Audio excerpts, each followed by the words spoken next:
Hello students, हम अपने chapter periodic properties में आज टॉपिक करेंगे इलेक्ट्रॉन गेन एंथैल्पी, जिसको हम इलेक्ट्रॉन एफिनिटी भी कहते हैं।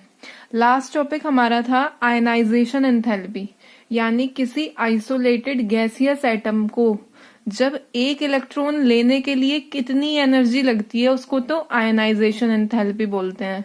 और ऐसे ही किसी गैसियस स्टेट में आइसोलेटेड एटम को जब एक इलेक्ट्रॉन लेने में जितनी एनर्जी वो निकाले, ज्यादातर एनर्जी वो निकालते हैं इलेक्ट्रॉन गेन एंथैल्पी में। जो आप आयनाइजेशन एंथैल्पी पढ़ते हो उसमें इलेक्ट्रॉन को निकालने के लिए एनर्जी देनी पड़ती है।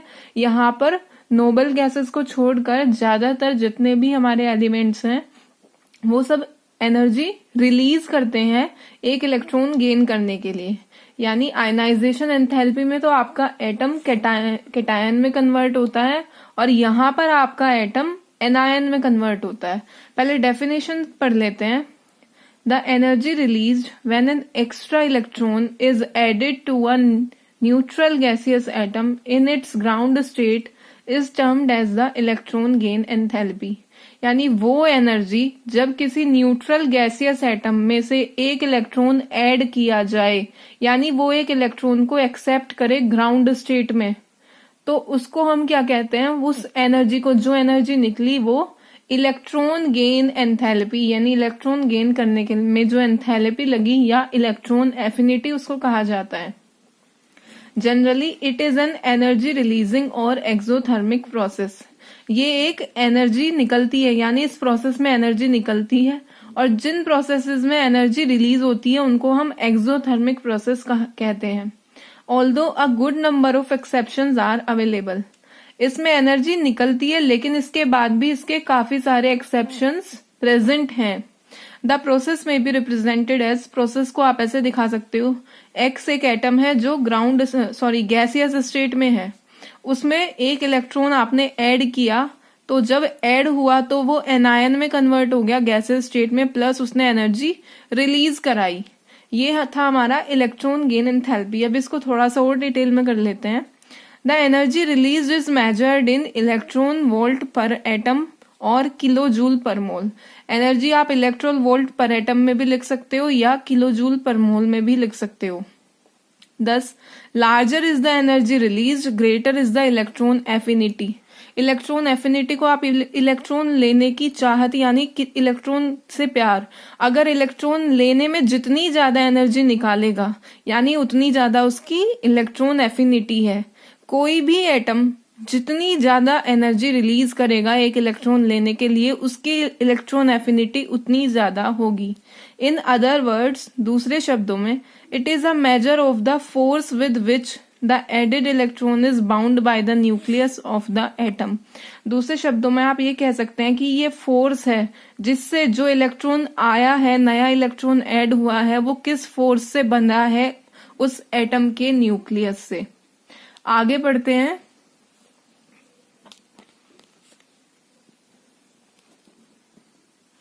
There may be first, second और higher electron affinity just like ionization potential। जैसे ionization potential first, second, third, fourth and so on हो सकता है, ऐसे ही इलेक्ट्रॉन एफिनिटी या इलेक्ट्रॉन गेन एंथैल्पी भी फर्स्ट, सेकंड, थर्ड और हायर नंबर्स में हो सकती है। Electron gain enthalpy depend on the size and effective nuclear charge. किस पे डिपेंड करती है? मोस्टली साइज पे और इफेक्टिव न्यूक्लियर चार्ज पे मोस्टली डिपेंड करती है। ये इंपॉर्टेंट पॉइंट है। Electron gain enthalpy is generally negative, so magnitude of electron gain enthalpy is considered to be directly proportional to the electron affinity. यानी एक electron लेने में जितनी एनर्जी निकाली वो किस फॉर्म में? निगेटिव, यानी एक्सोथर्मिक एनर्जी निकल रही है, ये निगेटिव होती है हमेशा। हमेशा निगेटिव होगी, सिर्फ किसको छोड़कर? आपके नोबल गैसेस को छोड़कर। नोबल गैसेस स्टेबल होते हैं तो वो इलेक्ट्रॉन गेन करना नहीं चाहते, उन्हें अगर इलेक्ट्रॉन आप दोगे तो आपको साथ में एनर्जी भी देनी पड़ेगी, वो एनर्जी निकालते नहीं है। इसलिए जिसकी जितनी ज्यादा निगेटिव वैल्यू होगी, समझ लो उसको इलेक्ट्रॉन लेना उतना ज्यादा पसंद है। जो जितनी ज्यादा अमाउंट में एनर्जी निकालेगा, जितनी ज्यादा निगेटिव एनर्जी निकलेगी, मतलब निगेटिव में एनर्जी निकलेगी, उतनी ज्यादा इलेक्ट्रॉन एफिनिटी होगी।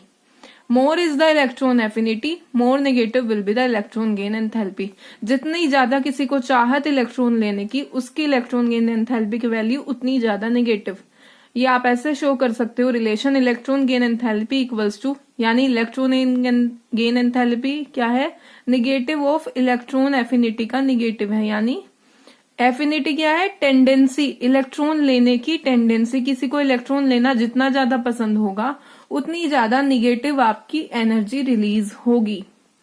सक्सेसिव इलेक्ट्रॉन गेन एंथैल्पी हम देखते हैं, यानी जैसे जैसे बढ़ते जाते हैं। First electron gain enthalpy is always exothermic, यानी कोई भी गैसियस स्टेट में एटम अगर है और वो एक इलेक्ट्रॉन ले रहा है तो हमेशा कैसी रिएक्शन होगी, एक्सोथर्मिक, एनर्जी हमेशा रिलीज होगी। फॉर एग्जाम्पल देखते हैं, ऑक्सीजन का एटम है गैसियस स्टेट में, एक इलेक्ट्रॉन ऐड कराया, यानी उसने एक इलेक्ट्रॉन लिया, तो वो किस में कन्वर्ट हो गया, ऑक्सीजन के सिंगल एनायन में।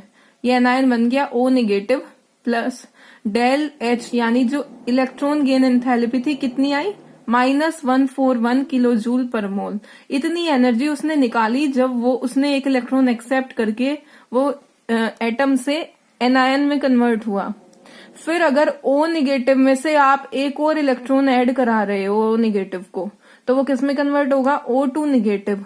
और ये वाली एंथैल्पी हमेशा पॉजिटिव आती है, सबकी ऑलवेज पॉजिटिव आएगी, क्योंकि जब एक एटम ऑलरेडी एनायन बना चुका है, उस पर एक एक्स्ट्रा इलेक्ट्रॉन है, तो जब दूसरा इलेक्ट्रॉन आएगा तो इनके बीच में रिपल्जन होगा, दोनों एक दूसरे को रिपेल करेंगे। तो इसको इसके पास जाने के लिए, यानी एक्सेप्ट कराने के लिए हमें बाहर से एनर्जी देनी पड़ेगी। अब रिएक्शन एक्सोथर्मिक नहीं होगी, रिएक्शन होगी endothermic.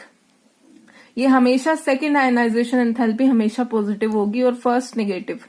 Second electron gain enthalpy is endothermic as it requires the energy to overcome the inter electronic repulsion between the incoming electron, यानी second electron gain enthalpy endothermic होगी, क्योंकि उसको हमेशा second electron gain enthalpy is endothermic as it requires the energy to overcome the inter-electronic repulsion between the incoming electron and the atom। यानी जो anion पहले ही बन चुका है, दूसरा इलेक्ट्रॉन जब आप उसमें ऐड करवाओगे तो ये दोनों आपस में रिपेल करेंगे तो आपको एनर्जी बाहर से देनी पड़ेगी ताकि दूसरा इलेक्ट्रॉन एक्सेप्ट हो जाए। इसलिए सेकेंड आयनाइजेशन एंथैल्पी हमेशा पॉजिटिव होगी ऑलवेज, ये याद रखना है। और ये सेकंड वाली हमेशा एंडोथर्मिक होती है। ये थे successive electron gain enthalpy.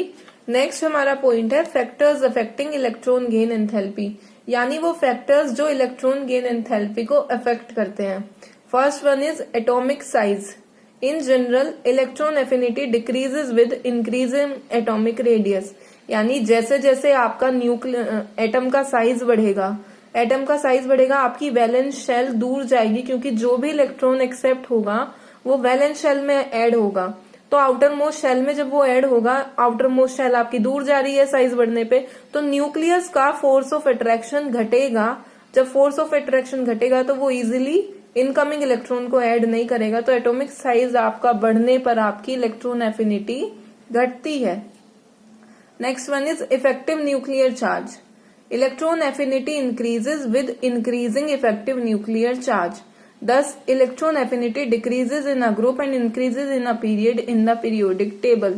Electron affinity बढ़ती है effective nuclear charge बढ़ने पे, यानी जब आपका पॉजिटिव चार्ज बढ़ेगा न्यूक्लियस में तो वो स्ट्रांगली अट्रैक्ट करेगा आने वाले इलेक्ट्रॉन को। तो जैसे जैसे इफेक्टिव न्यूक्लियर चार्ज बढ़ेगा इलेक्ट्रॉन एफिनिटी बढ़ेगी। और हमें पता है ग्रुप में मूव करने पर इफेक्टिव न्यूक्लियर चार्ज घटता है और पीरियड में मूव करने पर इफेक्टिव न्यूक्लियर चार्ज बढ़ता है। तो पीरियड में तो आपकी इलेक्ट्रॉन एफिनिटी बढ़ती है और ग्रुप में घटती है, यानी इफेक्टिव न्यूक्लियर चार्ज के डायरेक्टली प्रोपोर्शनल है इलेक्ट्रॉन गेन एंथैल्पी और एटॉमिक साइज के inversely proportional. Next one is electronic configuration. Beryllium and magnesium have completely filled s and p orbitals. Thus, the incoming electron has to go to occupy an orbital of higher energy. Beryllium और magnesium का completely filled configuration है, उनका s और p orbital completely filled है। तो अगर उनमें आप कोई इलेक्ट्रॉन ऐड करोगे तो वो जो उनका लास्ट ऑर्बिटल है उससे हायर एनर्जी लेवल में जाएगा। जो कम्प्लीटली फिल्ड एस और पी है उससे हायर वाले में जाएगा. So in these atoms there will be little tendency to pick up additional electron. तो ऐसे एटम्स में टेंडेंसी कम होती है किसी नए इलेक्ट्रॉन को एक्सेप्ट करने की. हमें पता है कि फुल्ली फिल्ड और हाफ फिल्ड स्टेबल कॉन्फ़िगरेशन है और वो इजीली ना तो इलेक्ट्रॉन निकालते और ना इजीली इलेक्ट्रॉन लेते. उनमें से इलेक्ट्रॉन निकालने में भी बहुत एनर्जी देनी पड़ती है और इलेक्ट्रॉन लेने के लिए भी एनर्जी देनी पड़ती है. तो उनकी इलेक्ट्रॉन एफिनिटी 0 होती है. So that there electron gain enthalpy is either positive और 0. इसलिए उनकी इलेक्ट्रॉन गेन एंथैल्पी या तो 0 होगी या पॉजिटिव होगी, यानी आपको एनर्जी देनी पड़ेगी एक इलेक्ट्रॉन गेन कराने के लिए. ये थी हमारी इलेक्ट्रॉन गेन एंथैल्पी और उसके फैक्टर्स. नेक्स्ट वीडियो में हम अपना इनका ट्रेंड पढ़ेंगे पीरियोडिक टेबल में और इलेक्ट्रोनेगेटिविटी हमारा नेक्स्ट टॉपिक होगा. Thank you.